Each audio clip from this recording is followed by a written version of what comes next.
Es miércoles, estamos en el Parador de Turismo Pedro de Estupiñán, 9:17 de la mañana, cuando comenzamos nuestra charla con Juan Ángel Berbel, que es el director provincial de Educación, Formación Profesional y Deportes. Hola Juan Ángel, buenos días. Buenos días y muchas gracias por invitarme a vuestro programa. Igualmente para acá. Aquí están también mis compañeros de Popular Televisión grabando esta entrevista, llevan un tiempo haciéndolo, y me acompaña también en esta charla la compañera Paula del Campo. Hola Paula, ¿qué tal? Hola, muy buenas. Bueno, pues tenemos varios asuntos que tratar con el director provincial porque la educación es un tema muy importante y en el magazine intentamos darle con la máxima relevancia. Juan Ángel, estamos ahora con el proceso de admisión de alumnos. Es algo que trae de cabeza a algunas familias. Porque claro, plazas hay para todos los niños, pero evidentemente pues no siempre el crío o la cría se puede escolarizar en aquel centro que desean. Entonces, no sé si esto trae muchos quebraderos de cabeza a la dirección provincial. Bueno, más que a la dirección provincial, en primera instancia a los propios centros que reciben muchas solicitudes o más solicitudes que oferta de plazas pueden disponer o vacantes tengan en los niveles intermedios. Es la Comisión de Garantía de los Centros los que primero tienen que baremar esas solicitudes de acuerdo a la documentación presentada por la familia y evidentemente cuando tú tienes más demanda que plazas ofertadas, pues se establecen unos criterios en la baremación que es los que se tienen en cuenta para ordenar por puntuación. Es verdad que un principio constitucional el que se refleja que los padres, las familias tienen derecho a la libertad de elección de centro, pero no menos cierto es que no se pueden acumular todos los menores en 4 o 5 centros que puedan ser los más demandados, sino que se tienen que distribuir de una forma equitativa entre la red de centros, tanto públicos como concertados, que se disponga en esa localidad. En nuestro caso, pues tenemos 16 centros, 13 públicos y 3 concertados, y la tendencia en los últimos años, pues los más demandados han sido los 3 centros concertados, los 4 centros públicos céntricos, es decir, Anselmo Pardo, Pintor Eduardo Morilla, Reyes Católicos Velázquez, y el de nueva creación, que ya lleva 2 o 3 años también muy pedido por la familia, ahora porque es un centro recién inaugurado, pero anteriormente también en las aulas modulares porque era un espacio muy idóneo para la enseñanza y las familias lo pedían con la previsión pues bueno, de hacer ahí en un entorno más reducido y un equipo que siempre estaba muy implicado y está muy implicado con la calidad de la enseñanza que se oferta en los centros, que obviamente es algo común en todo ello. Nosotros, bueno, yo llevo ya 6 años en la dirección provincial y he tenido ocasión y además todos los años pues suelo pasar varias veces por cada uno de los centros educativos porque me invitan, porque saben que he sido miembro de equipo directivo durante muchos años y más que la labor del servicio de inspección, que eso compete a otros funcionarios técnicos de la dirección provincial, pues ellos me invitan pues para ver la actividad, además saben que me gusta, que yo disfruto enseñándome lo que cada centro realiza y cada uno con su especificidad pues realizan actividades muy interesantes y que yo siempre valoro. Ellos reciben ese respaldo institucional de ver que lo que están trabajando por una serie de compañeros también desde la dirección provincial cuenta con la autorización y el visto bueno y bueno pues nosotros no damos dinero, pero es un aliciente para ellos pues saber que cuando realizan una semana cultural estamos allí, que cuando realizan un intercambio de centros estamos allí, que cuando tienen un proyecto de especial innovación estamos allí y es la manera de ver cómo trabajan todos los centros y cuando ya no esté en la dirección provincial y vuelva a mi centro de destino, yo que soy una esponja y me gusta la educación, pues muchas de las cosas que he visto que se están implantando y que llevan ya tiempo trabajando en algunos centros educativos, me las estoy apropiando para luego aplicarlas también en mi grupo de alumnos. ¿Cuándo finalizará el proceso de admisión de alumnos? Y no sé si hay muchas reclamaciones por parte de los padres o... Bueno, ahora el proceso de admisión se estructura en 3 fases. El proceso de adscripción, que es el cambio de etapa de primaria a secundaria, donde ya llevamos una serie de años que es adscripción directa, y luego viendo dónde están las barrigas, en sexto, pues algunos años hemos hecho la adscripción múltiple si un determinado IES no podía asumir todas las líneas de los centros de primaria dependientes de él. La adscripción directa nos ha facilitado mucho que el volumen de reclamaciones de las familias pues haya bajado. Es verdad que en la segunda fase del proceso, que es el ordinario de admisión, el que ha acabado ahora el 2 de mayo para que presenten las familias documentación, pues ese número de reclamaciones ha ido bajando sustancialmente. Primero por la natalidad, en cuanto a la incorporación a los centros en infantil 3, donde hay menos solicitudes, porque la natalidad ha bajado, Y luego, cambios de centro, durante estos años también hemos priorizado el reagrupamiento familiar, siempre viendo dónde está el hermano mayor, normalmente, o si es el pequeño el que tiene una determinada diversidad funcional y ese recurso o esos recursos solo están en unos determinados centros, tanto en primaria como en secundaria, pues hemos intentado agrupar a todo el ámbito familiar donde disponga de esos recursos. Si los alumnos van por la vía ordinaria, pues siempre priorizamos, intentamos priorizar que vaya donde está el mayor. También hay veces que, bueno, muchas familias que cambian de barrio y si en el distrito a donde van, pues intentamos que buscarle plazas, tanto en la red concertada, que es más difícil encontrarla, como en los centros públicos que pueda haber en esa zona. A lo mejor no es la primera prioridad de las familias, pero siempre intentamos que se quede en algún centro educativo del distrito donde el padrón indica que vive esa familia. Juan Ángel, hay una noticia importante, se ha producido en estos últimos días, algo objetivamente bueno para la ciudad, es que se ha inaugurado un colegio de infantil y primaria. Además, me parece especialmente significativo que, como nombre lleva, Encarna León, que es una veterana, una maestra, Encarna se ha dedicado toda la vida a la docencia, aparte de ser escritora, y que está viva, que eso me parece muy importante. Que no es sin memoria. Que claro, ha podido disfrutar en vida de que un colegio lleve su nombre, que bueno, creo que es un honor y un orgullo tremendo. Sin embargo, aunque objetivamente es algo bueno, no ha estado exento de polémica. ¿Cómo lo ha vivido el hecho de que se haya empañado en cierta medida por las críticas de si la licencia de primera ocupación, que bueno, lo que todos ya conocemos?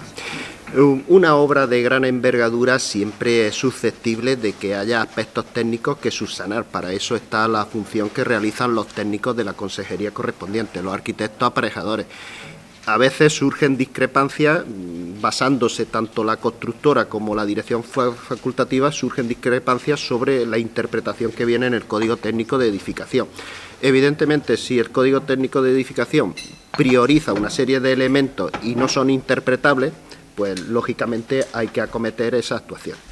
Cuando una empresa se marcha ya a la península, porque una vez que se recepciona un edificio, si esa empresa constructora, porque aquí empresas grandes de construcción no tenemos, normalmente pues vienen empresas de la península con contrastada solvencia y con una capacidad económica también de iniciar una obra, hasta tanto no se puede empezar a liberar los pagos correspondientes, pues vienen empresas de la península. Eso implica que cuando tienes que hacer reparaciones, esa empresa que ya no está en la península tiene que desplazar una serie de operarios, y Melilla, que es muy cómoda para vivir en muchos aspectos, tiene también una serie de hándicaps. Es que determinados elementos estructurales pues no los encuentras en la ciudad, los tienes que pedir en la península, te lo tienen que traer, lo tienen que montar, y las distintas consejerías pues también trabajan con su ritmo porque tienen otras muchas actuaciones. Evidentemente todos queremos priorizar aquellas que compete a nuestro ámbito de gestión.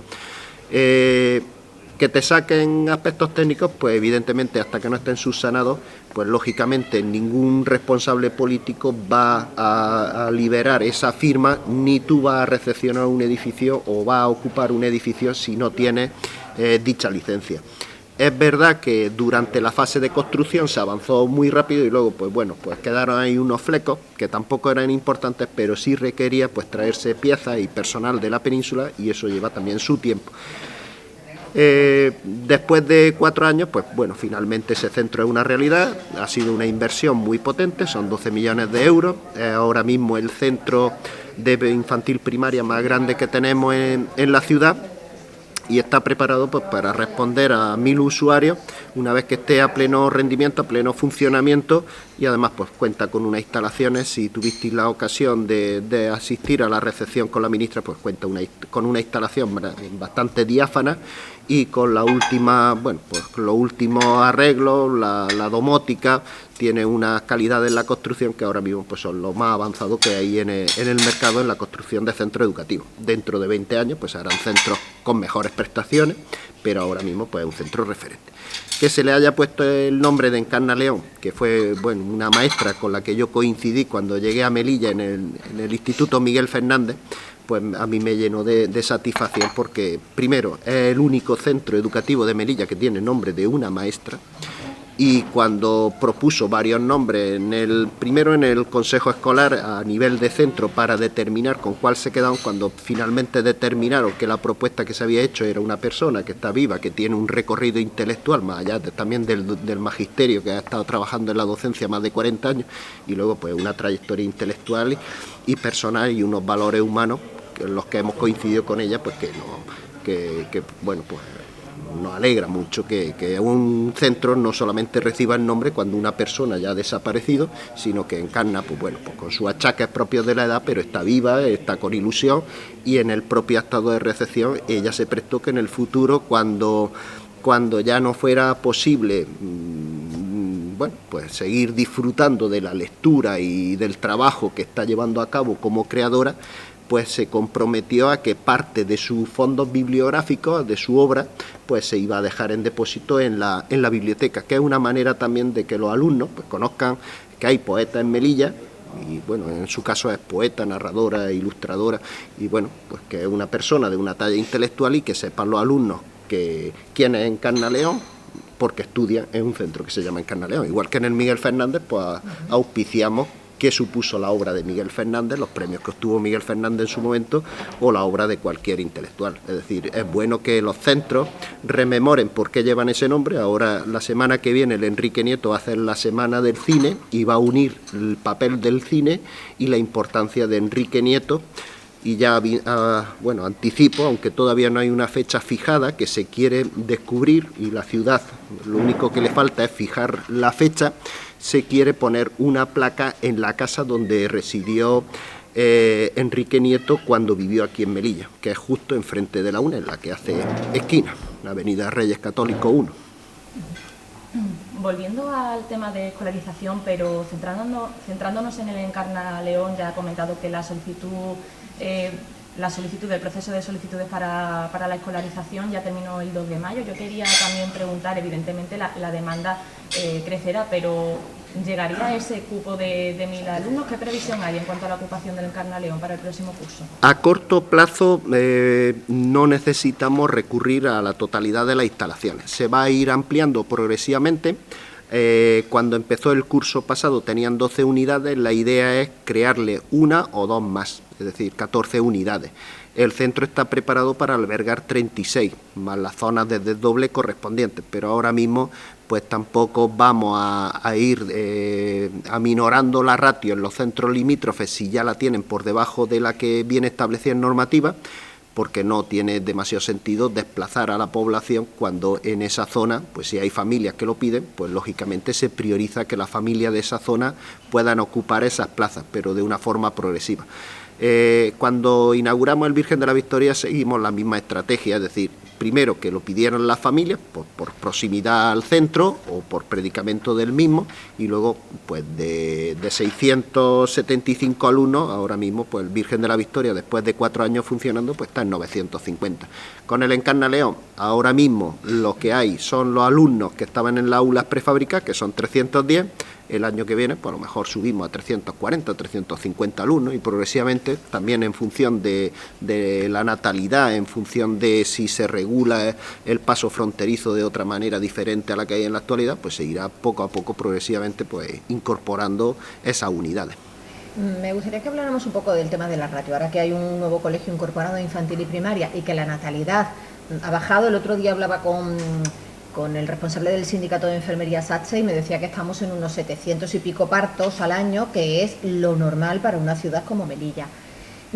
Esto va a hacer reflexionar al Ministerio de Educación en el sentido de que quizás no hace falta otro colegio, porque los sindicatos educativos sí que dicen que sería necesario, y se ha venido hablando desde hace muchos años de la ampliación del hipódromo. ¿Esto ya no está sobre la mesa o todavía sí, Juan Ángel? Sí, por supuesto. Dentro del plan integral hay 2 fichas de infraestructura educativa. El plan integral que presentó la ministra de Función Pública cuando se desplazó tanto a Ceuta y a la semana siguiente a Melilla. Una de esas fichas era la ampliación del centro hipódromo, del colegio hipódromo, porque hay un solar contiguo al mismo y se presta a los metros cuadrados que se necesitaría para la construcción de un centro de 3 líneas, que es aproximadamente unos 7.500 metros cuadrados. En su momento el anterior consejero, de forma verbal, nos dijo que contáramos con ese espacio, que efectivamente había una parcela 4, incluso nos dio algunos metros más de lo que nosotros necesitamos. Es decir, la parcela está en torno a unos 8.000 metros cuadrados. Pero claro, el Ministerio de Educación no puede empezar a construir si no tiene una respuesta formal de que efectivamente esa parcela está desafectada para el sector servicios y se puede empezar a construir. Lo mismo se hizo en el Gabriel de Morales o cada vez que se construye un centro. Tú necesitas primero tener una parcela disponible para darle ese cometido. En el caso del Encarna León, pues la parcela de Gabriel Morales, la ciudad desafectó aproximadamente 10.000 metros cuadrados para la construcción de ese centro en el 2014. Luego, pues bueno, pues hasta que administrativamente se puede comenzar la obra pasan una serie de años. Entonces, lógicamente una ciudad para bajar la ratio necesita dos aspectos. Uno es la infraestructura educativa y eso sí es una variable que depende de las administraciones el llevarla a cabo, y otro es la natalidad. La natalidad no es un factor con el que podamos especular. Ahora mismo estamos en pleno invierno demográfico, llevamos 5 o 6 años de una bajada constante de la natalidad, pero el problema de un invierno demográfico donde la población va envejeciendo y no nacen niños es que luego hay un problema para la sostenibilidad financiera de las pensiones. Es decir, nosotros ahora mismo estamos en España en una pirámide invertida. Estamos viviendo desde finales de los años 50 hasta principios de los 80 hubo el baby boom. Los que estamos en esas 2 décadas y media aproximadamente nos vamos a jubilar, algunos ya se están empezando a jubilar, otros nos vamos a jubilar dentro de 10-15 años. Si no hay una regeneración poblacional, y eso lo hace mediante una tasa de natalidad más elevada o mediante población inmigrante que ocupa sectores laborales que no tienen demasiado predicamento entre los nativos de ese país, pues tenemos un serio problema para las pensiones futuras y para uno que de los 4 pilares del estado del bienestar se pueda consolidando en un país. Entonces, por concretar un poco en el tema de instalaciones, ¿de qué depende que se amplíe el hipódromo? ¿Y se está trabajando en hacer un nuevo instituto o con el Virgen de la Victoria de momento está la cosa bien? Sobre la mesa había la ampliación de 1 a 3 líneas del hipódromo y la ciudad de la FP. La ciudad de la FP, pues lo mismo que el hipódromo, necesita pues un solar bastante amplio, porque si se hace con las pretensiones que está hecha la de Málaga, pues necesita un solar que no es fácilmente encontrable en una ubicación idónea en la ciudad de Melilla. Sí es verdad que se está avanzando tanto en Ceuta y en Melilla con el Ministerio de Defensa para que cuarteles que están en desuso pues se les pueda dar otra finalidad. Pero claro, la ubicación no somos ajenos a que pues tiene muchos compromisos tanto de administraciones públicas como de entidades privadas para la construcción de viviendas, por la ubicación que tienen esos solares. Entonces, si se pone a disposición del Ministerio, pues evidentemente una de las medidas estrella es la ciudad de la FP, que son 55 millones de euros. La construcción o la ampliación del hipódromo de 1 a 3 líneas, pues son 8 millones de euros. ¿Es necesario para la ciudad? Sí, porque aunque la natalidad esté bajando ahora mismo, tú no sabes las vueltas que puede dar la situación demográfica en un periodo de 15 o 20 años, o que de repente haya una entrada masiva de menores, como ocurrió en mayo del 2021 en Ceuta, y si no tienes las instalaciones, pues difícilmente los puedes acomodar en una ratio normalizada. Si dispones de la infraestructura, en un momento dado, ante una situación de emergencia que se produzca o ante un incremento de la natalidad, pues tienes los edificios preparados para albergar esas nuevas necesidades.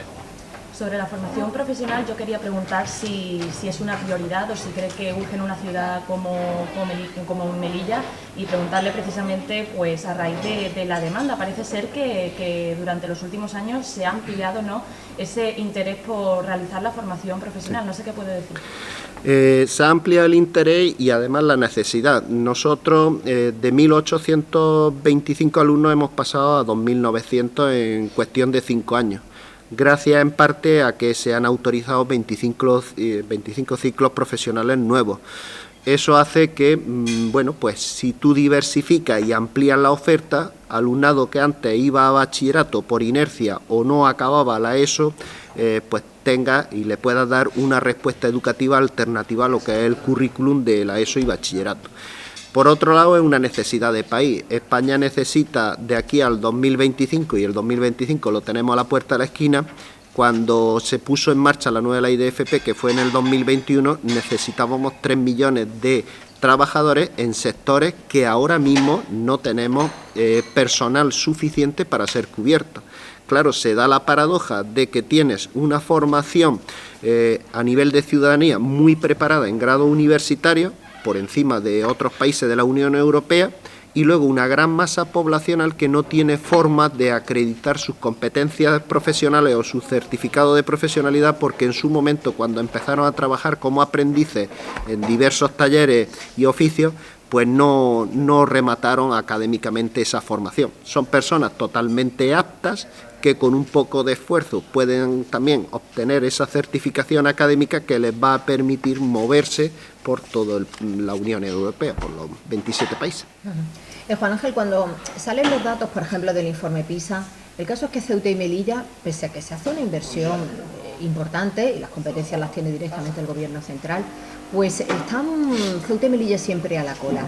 ¿Qué se puede hacer para mejorar la situación y que estos niveles educativos mejoren en las ciudades autónomas?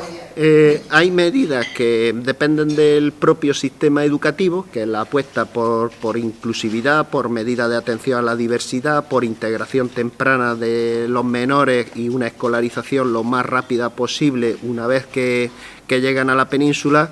Son políticas equitativas que nunca se obtienen resultados a corto plazo. El informe de PISA, y eso fue una nota común, aunque nosotros hayamos bajado más que otras comunidades autónomas, vino muy condicionado el estudio del 2022 por todo el tema de la pandemia. ¿Por qué ese impacto se fue más negativo en las ciudades de Ceuta y Melilla? Pues por una variable que era la ratio.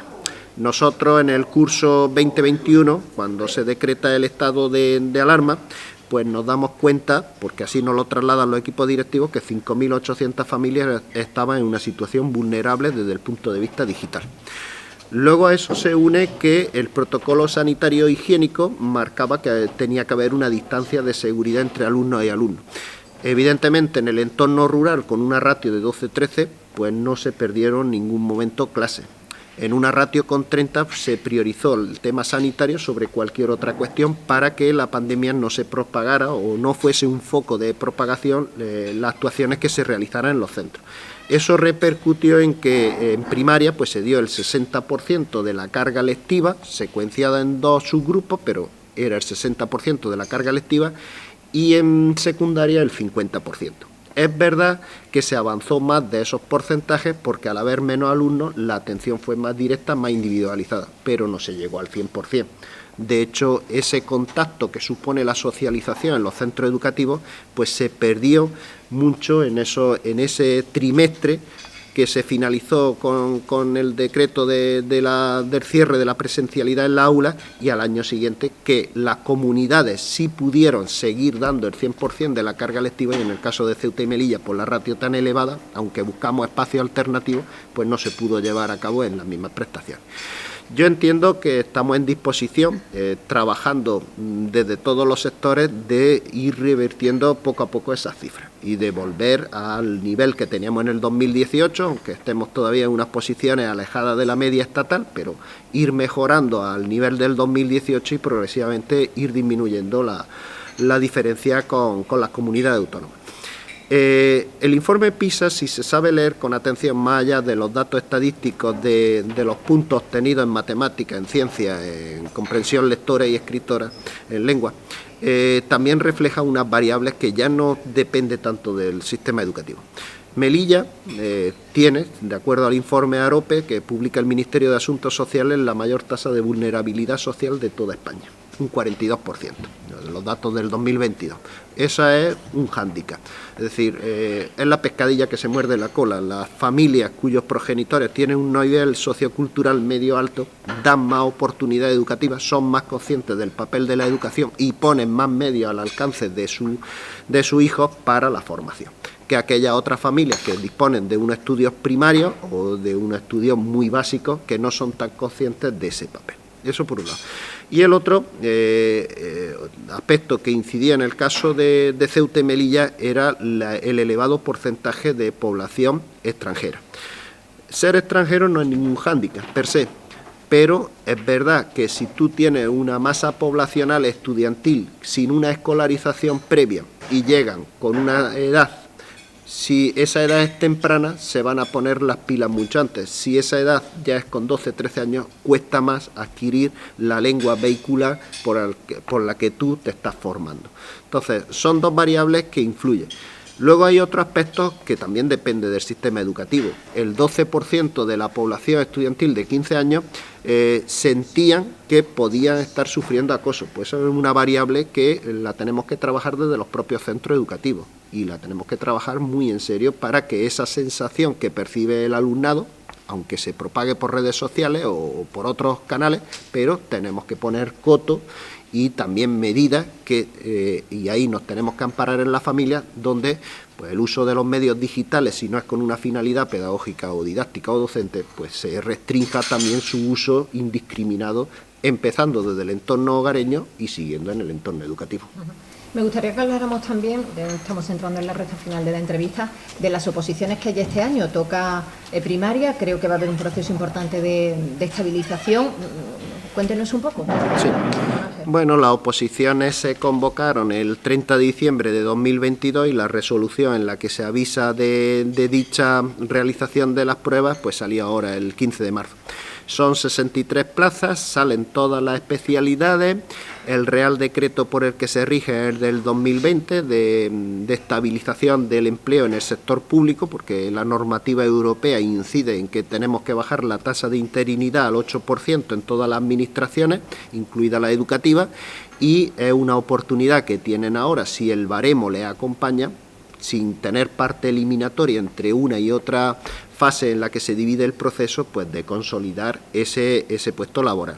Las de secundaria el año pasado pues se dieron prácticamente todas las plazas, es decir, hubo una colocabilidad muy alta de personas que superaron el proceso selectivo y en ese aspecto, bueno, pues es una oportunidad que tienen los maestros para poder, pues 63 de ellos ya pasar a formar parte del cuerpo de funcionarios el primer año en práctica y luego ya, si las prácticas le ha ido bien, pues el siguiente pues ya como funcionario definitivo. Pero es una oportunidad, saliendo todas las especialidades y un número pues óptimo de plazas en cada una de ellas, pues de probar suerte y la suerte, como yo siempre digo, cuanto más estudiado y más preparado lleva el temario, menos variables, influye, ¿no? Menos influye el factor suerte. Yo quería preguntarle por las especialidades precisamente porque ha habido quejas en cursos anteriores de que ha habido déficit precisamente con estas plazas. ¿Cree que se podría cubrir esas necesidades que precisamente algunos sindicatos educativos pues han remarcado? Sí, en el 2017 hubo un pacto de Estado por el cual, bueno, pues las políticas que se siguieron en este país, en toda la Administración General del Estado, se revirtieron. Y es el hecho de que durante una serie de años, por la optimización, que es un eufemismo para decir recorte, para la optimización del empleo público, pues la tasa de reposición fue del 10%. En esos años, por ejemplo, en el ámbito educativo en Melilla, en ese periodo del 2012 al 2017 se convocaron 60 plazas en 5 convocatorias. Eso es una media de 12 por convocatoria. Nosotros llevamos 7 convocatorias desde el 2018 hasta la actualidad y se han convocado 434, que es una media pues aproximadamente de unas 61 a 62 por convocatoria. Eso hace que evidentemente pues la tasa de interinidad se vaya reduciendo. Luego, por estabilización, aquellas personas que llevan trabajando 3 años de manera ininterrumpida, esas plazas están obligadas, en todos los ámbitos de gestión, están obligadas la administración a sacarla a concurso, es decir, que en los próximos años pues va a haber también un número de plazas de oposición bastante interesante. De hecho, es una oportunidad, aunque hemos detectado que en las facultades de aquellas materias o especialidades que son más susceptibles luego de seguir la vocación de la enseñanza, hemos detectado que hay una disminución de alumnado en los grados universitarios de personas que se quieren dedicar a la docencia. De hecho, ya estamos encontrando dificultades en algunas materias de corte científico para Pues una vez convocadas oposiciones, a los 4 o 5 meses tenemos que hacer uniprovinciales porque ya las hemos agotado con los puestos laborales que hemos adjudicado en forma de vacantes o de sustituciones. Entonces, bueno, pues yo animar a las personas que se están formando, si tienen vocación y les gusta trabajar con alumnos, pues animarles a que la docencia pues tiene, bueno, pues como todos los trabajos, unas dificultades, pero luego también te da una garantía de un salario digno, de unas vacaciones que siempre van a coincidir con las de tu hijo y de una estabilidad que una empresa privada nunca te va a deparar. Juan Ángel, lo tenemos que dejar aquí porque además tiene un compromiso ahora y no queremos que llegue tarde. Le agradecemos mucho que nos haya acompañado y hasta pronto. Mucha suerte. Muchas gracias a vosotros, como siempre. Pues aquí ponemos el punto final al programa. Enseguida noticias nacionales e internacionales y a las 2:30 el informativo local. Que pasen un buen día.